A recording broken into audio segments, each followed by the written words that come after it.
Thank you. Polls closed a short time ago in Virginia, but it's not the only race we're following tonight. To break down that race and the race for governor in New Jersey, we have CBS News Director of Elections and Surveys, Anthony Salvanto, and CBSN political contributor and Democratic strategist, Zerlina Maxwell, here in New York. CBSN political contributor and Republican strategist, Leslie Sanchez, is in Houston, and CBS News contributor and congressional reporter for The Washington Post, Ed O'Keefe, is in Washington. Thanks, everybody, for joining us. Anthony, let's start with you. Hillary Clinton won Virginia by 5 in 2016. Why is this so close this time around? Well, very different electorate, for one thing. Off-year elections are never the same as presidential years. There's a lot more people that turn out, in particular Democrats, that turn out in presidential years. That's one of the things we'll be looking at tonight when we're sitting there at the decision desk is what does it look like, does it look like the 2016 race, especially in Democratic areas? Does that mean that the Democrats have been able to turn out their base? Or does it look more like your typical off-year election, which tends to get a little bit older, tends to get a little bit more Republican? If that's the case, then you'll see a much tighter race, maybe something in favor of the Republican. I asked Governor McAuliffe about this, but what's your sort of sense on this Trump question, where half say their vote had nothing to do with Trump? Oftentimes, off-year races are a referendum on the president for a small part of the base for the opposition party. Right? That's how you motivate people who might not otherwise turn out. You know, you say, well, you really don't like what's going on in Washington, so here's your chance to have a little voice to push back against it.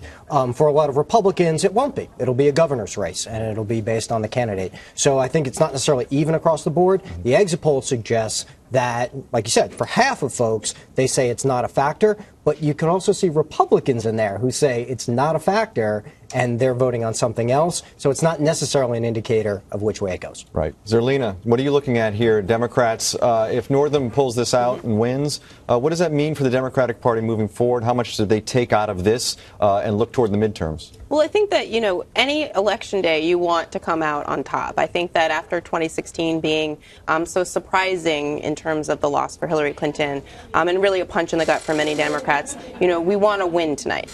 But there are other races that I'm also looking at in terms of indicators for the future. I'm looking at the 54 Democrats that are running for Republican-held House of Delegates seats. And I think there's a lot of new candidates. There's a lot of women who have never run for office before, who have been trained by Emily's List to run for office to take some of these seats away from Republicans. I don't expect them to win all 54, but if they win about 10 or so, that would be significantly better than previous cycles. And I think that in a state like Virginia, where you have elections essentially every year statewide at some level, this will be a good indicator going into 2018. If Democrats overperform in some of these House of Delegate races, I think that's a good indicator that Democrats can look to and say, we're in good shape for 2018. It doesn't mean we've answered all of the questions and we've solved all of the problems internally with the party, but it would be something to look at as a positive. Hey, Leslie, I want to ask you what you've seen with Ed Gillespie during this campaign, sort of this embracing of Trumpism but not embracing Trump. Do you think this is a blueprint for Republican candidates, whether he wins or loses, moving forward, looking toward the midterms? That's a really great question, Steve, and that's what a lot of Republicans are going to be looking to see. I will tell you personally, I fear that being the case. In many cases, it's really coming down to establishment versus this populism. And so many of the establishment-type candidates, like Ed Gillespie, trying to embrace some of these ideas, using messages. Quite honestly, we've never heard from somebody like an Ed Gillespie. I've worked with him for many years, and it's a voice and a message I would not have recognized when we decide to target sanctuary cities or removal of Confederate statues. So the question will be, is there enough of a win there, or is it close enough for that blueprint to be viable in 2018? And are people, the jeopardy here is, will we misread the tea leaves? Because Virginia has a very significant, and hopefully Anthony will talk about it, independent voter base. It's quite significant, more than many other states. So women, minorities, and these swing voters move a lot, which is what you see in Virginia. So it's really going to come down to turnout, of course. But does that message resonate? And if so, I think you're right. You will see more Republicans jumping on that bandwagon. I want to get Ed in here real quick. Ed, health care is a top issue for Virginians that took the exit poll. What's your take on that? the fact that they voted overwhelmingly for Ralph Northam. If you look at issues, 37% of voters said healthcare was their top concern. Things like education, immigration, abortion fell far below that, but overwhelmingly Northam won those votes. Also notable that we've seen turnout in Fairfax County, which is the most populous county in Northern Virginia, really the one that often puts Democrats over the top. Turnout there today was on par and exceeded last year's totals. Early voting in that county had already been exceeded by Saturday as well. Democrats, especially several Virginia lawmakers I was talking to up at the Capitol earlier today, pretty confident that they're going to prevail here, probably in the single digits, knowing that the turnout has been so impressive among Democrats through early voting, and it appears throughout the day today, despite the weather. And you watched this race pretty closely. Do you think the candidates spent as much time as the voters felt? For instance, they said healthcare was their top issue.